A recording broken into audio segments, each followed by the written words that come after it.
어차피 내역에 다 남고 그 정도가 심하면 회생 파산을 오히려 못하게 될 수도 있으니까 회생 파산 전에 재산을 다 처분하거나 어디다 빼돌릴 생각은 안 하시는 게 좋다.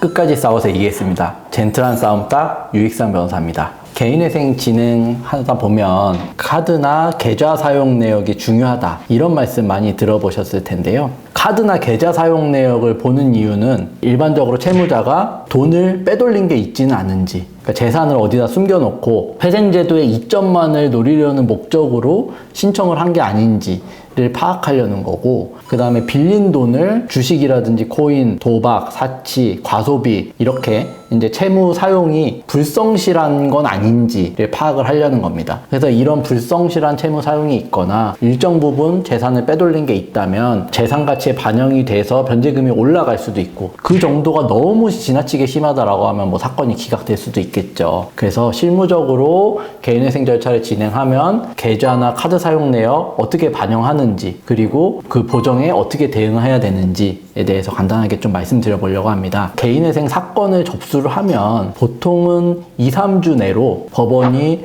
통장 거래 내역과 사용처를 정리해서 제출해라 라는 이런 보정이 나오거든요. 법원이 직접 하루에 뭐 수십 건씩 되는 거래 내역을 전부 다 보는 건 아니고 법원이 어떤 특정 양식을 주고 이런 양식에 따라서 정리를 해서 내라 라는 거예요. 그래서 일반적인 보정 공고가 어떻게 나오는지 예시를 통해서 한번 같이 보면서 말씀드려보면요. 금융결제원 운영 사이트 페이인포에서 출력한 채무자의 금융기관별 계좌 내역, 상세 내역서, 금융거래 내역 제출하고 재산 목록에 반영해라, 이렇게 나오고, 그 다음에 이제 두 번째 밑에 있는 게 더 중요하죠. 2020년 7월 1일 이후, 이 사건은 2022년도에 접수한 거니까 한 2년치를 보겠다라는 거고, 최근에 빌린 채무 2년치를 어떻게 썼는지 이 표 양식을 주면서 이런 표 양식에 따라서 사용처와 금융자료 및 기타 자료들을 같이 제출을 해라 라는 겁니다. 그래서 이게 소명이 안 되는 경우라면 청산가치에 반영하는 거겠죠. 그래서 여기 밑에 만약 위 금원의 최종 사용 내역서까지 일목요연하게 확인할 수 있는 금융자료가 없거나 소명이 부족한 경우, 아니면 사용처가 불분명한 것 등은 청산가치에 반영하라. 이제 거래 내역을 얼마 정도 기간 동안 보냐 또 궁금해하시는 분들이 많은데, 재판부마다 또 다르고 법원별로 다르거든요. 보통은 1년치를 보는 재판부가 제일 많기는 한데, 최근 한 2년 전에 채무를 급격하게 많이 빌렸다라고 하면 그 시점에 어떤 일이 있었는지를 보기 위해서 2년치를 내봐라 하는 경우도 있고, 그리고 이제 금액도 이제 이렇게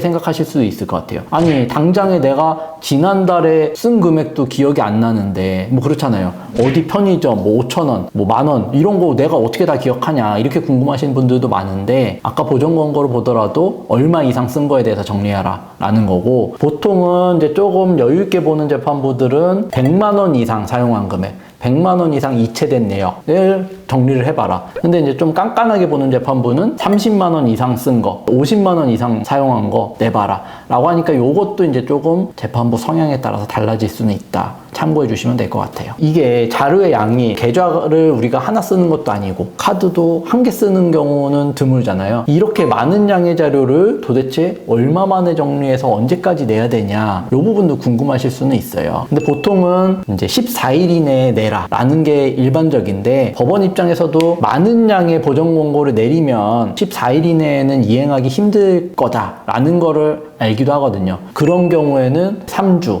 4주 이렇게 주기도 하고, 그 다음에 뭐 그 기간이 됐다고 해서 칼같이 내야 되는 건 아니고, 준비를 하다 보면 당연히 이제 자료의 양이 많아서 준비가 늦어질 수도 있고, 채무자의 어떤 사정이 또 있을 수도 있잖아요. 법원이 통보한 기간 동안 못 낼 것 같으면 보정기한 연장 신청서를 뭐 한두 차례 정도는 또 낼 수는 있어요. 그렇게 해서 2주, 3주 정도는 미룰 수는 있으니까, 준비가 너무 타이트해서 칼 같아서 못하겠다 이런 상황이 있는 분들은 이제 거의 없으실 거다. 대부분은 잘 준비해서 내면 크게 문제는 없다 생각해 주시면 될 것 같아요.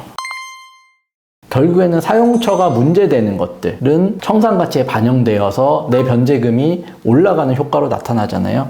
그래서 다시 한번 짚어드리면은 주식, 코인, 이제 뭐 서울회생법원, 부산회생법원은 예외입니다. 근데 이제 나머지 법원들은 아직까지도 주식 코인으로 발생한 손실금은 재산가치로 반영을 하라고 하고 있기 때문에 참고해 주시면 좋을 것 같고, 도박, 유흥, 해외여행, 명품, 게임머니, BJ 별풍선, 미용 목적 성형수술, 현금으로 빼놓은 거, ATM에서 출금하신 거라든지 개인 채권자, 그러니까 내가 친한 친구한테 내가 못 갚을 것 같으니까 너한테라도 먼저 갚을게 라고 해서 이쪽에만 다 몰아줘 버리는 거, 편파변제라고 하죠. 가족이나 지인들한테 나 어차피 지금 회생파산해서 다 털어버려야 되니까 지금 갖고 있는 돈은 너한테 그냥 다 맡겨놓게, 이런 식으로 증여하는 거. 이건 결국엔 재산을 빼돌린 거고, 특정 채권자에게만 이익을 주고 나머지 채권자들은 그러면 나눠 가질 몫이 아예 없어져 버리는 거니까, 이런 경우는 이제 문제를 삼아서 돈을 이제 다시 되돌려 와라 라는 거거든요. 그래서 이런 경우 돈을 되돌려 오면 결국에는 청산 가치가 올라가서 변제금이 늘어나는 거니까 이런 행위들은 문제가 된다. 회생 파산을 진행하시는 분들, 진행을 고려하시는 분들은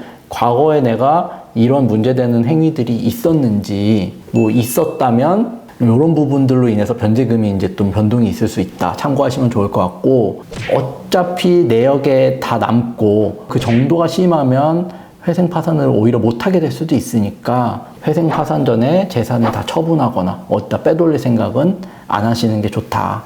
이제 이렇게 참고해 주시면 좋을 것 같습니다.